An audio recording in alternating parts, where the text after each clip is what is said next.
గోరంట్ల మాధవ్ని మొన్న ఇక్కడ అరెస్ట్ చేశారు. వారు చెప్పే ఆరోపణ ఏమిటి అంటే గోరంట్ల మాధవ్ చేబ్రోలు కిరణ్ అనే వ్యక్తి ఎవరైతే సోషల్ మీడియాలో భారతి గారి మీద అసభ్యకరమైన వ్యాఖ్యలు చేశారో అతన్ని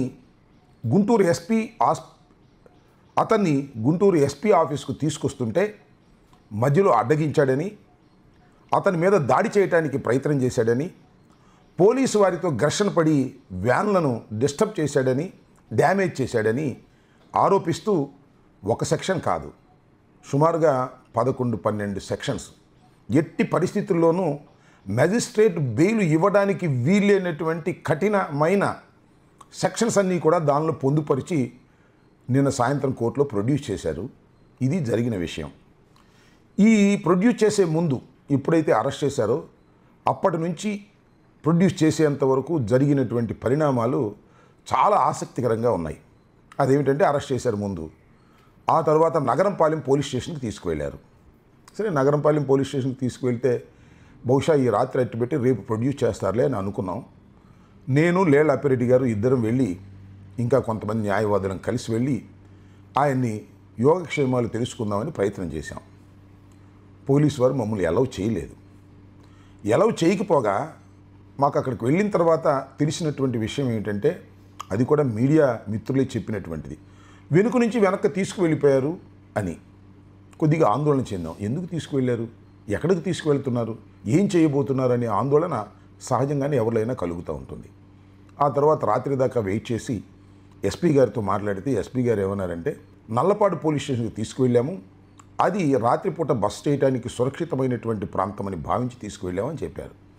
సరేలే అనుకున్నాం. పొద్దున్నే వెళ్ళి ఆయన్ని పరామర్శించి అసలు ఆయన రాత్రి ఫుడ్ తిన్నారా లేదా, ఆయన ఏమైనా ఇబ్బంది పెట్టారా, ఏమైనా మెడిసిన్స్ ఏమైనా కావాలా అని అడుగుదామని నేను ప్రత్యేకంగా వెళ్ళాను.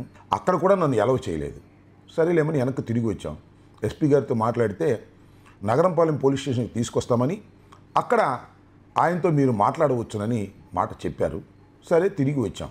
సరే, నగరంపాలెం పోలీస్ స్టేషన్కి తీసుకురాలేదు, కానీ ఒక ఆసక్తికరమైన విషయం జరిగిందనేది మీ దృష్టికి తీసుకురావాలి, ప్రపంచం దృష్టికి తీసుకురావాలి, సమాజం దృష్టికి తీసుకురావాలని నేను అనుకుంటున్నాను. అదేమిటంటే గోరంట్ల మాధవ్ 5 సంవత్సరాల పాటు పార్లమెంటు సభ్యుడిగా పనిచేశాడు.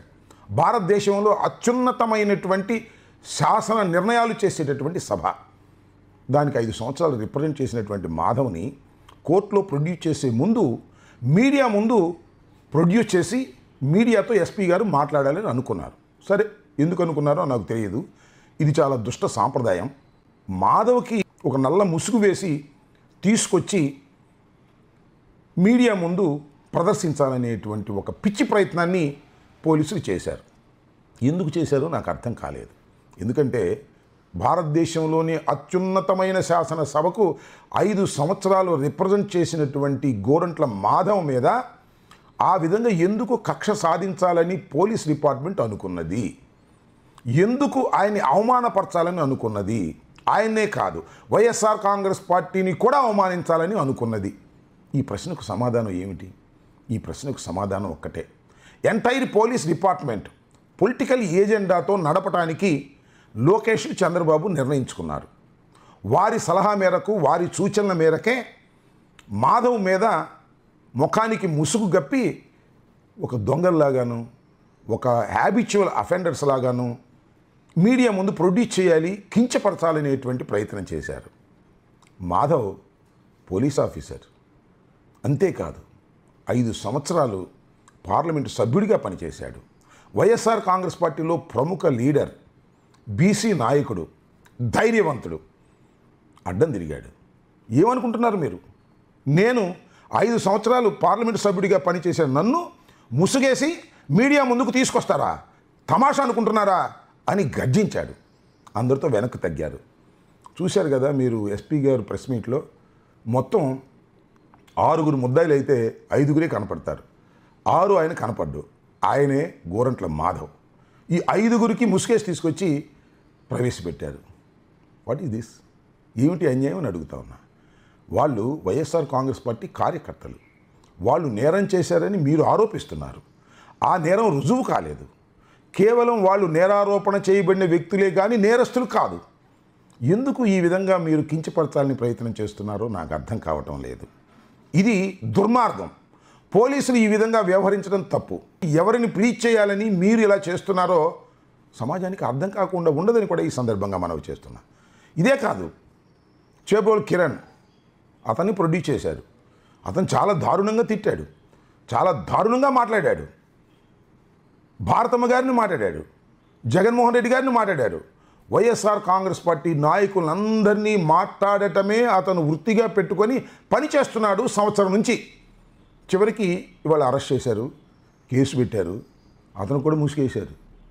ఎందుకు వేశారో నాకు అర్థం కాల. శిక్షించదలుచుకున్న వాళ్ళు కోర్టులో గట్టిగా శిక్షించే కార్యక్రమాలు చేయాలి, సెక్షన్స్ గట్టిగా వేయాలి, ఆర్గ్యుమెంట్స్ బాగా చెప్పాలి తప్ప ముసుగేసే సంస్కృతి ఏమిటి అని అడుగుతా ఉన్నా. అతను తెలుగుదేశం నాయకుడే కదా, ఐటీడీపీ కార్యకర్తే కదా, అందరితో దిగిన ఫోటోలు ఉన్నాయి కదా, మీరు కూడా యాక్సెప్ట్ చేశారు కదా. కానీ ఎందుకు అతనికి ముసుగేశారు? గోరంట్ల మాధవ్కు ముసుగేయాలనుకుంటున్నారు అంటే పొలిటికల్గా ఉన్నటువంటి వ్యక్తుల్ని ముసుగులు వేసి కించపరచాలని మీరు అనుకుంటున్నారు. సరే, అతనంటే చిన్నవాడు కాబట్టి మీరు ముసుగేసినా ముసుగు తీసినా అతను పెద్ద నాయకుడు కాదు.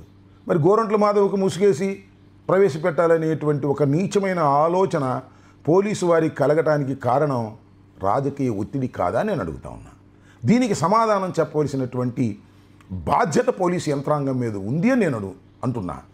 ఎందుకంటే ఇది పైనుంచి వచ్చిన ఆదేశాలే తప్ప పాపం లోకల్గా ఉన్న పోలీసులు చేశారని నేను అనుకోను. పోలీసు వారు పాపం ఎంత ఇబ్బంది పడుతున్నారో నాకు తెలుసు.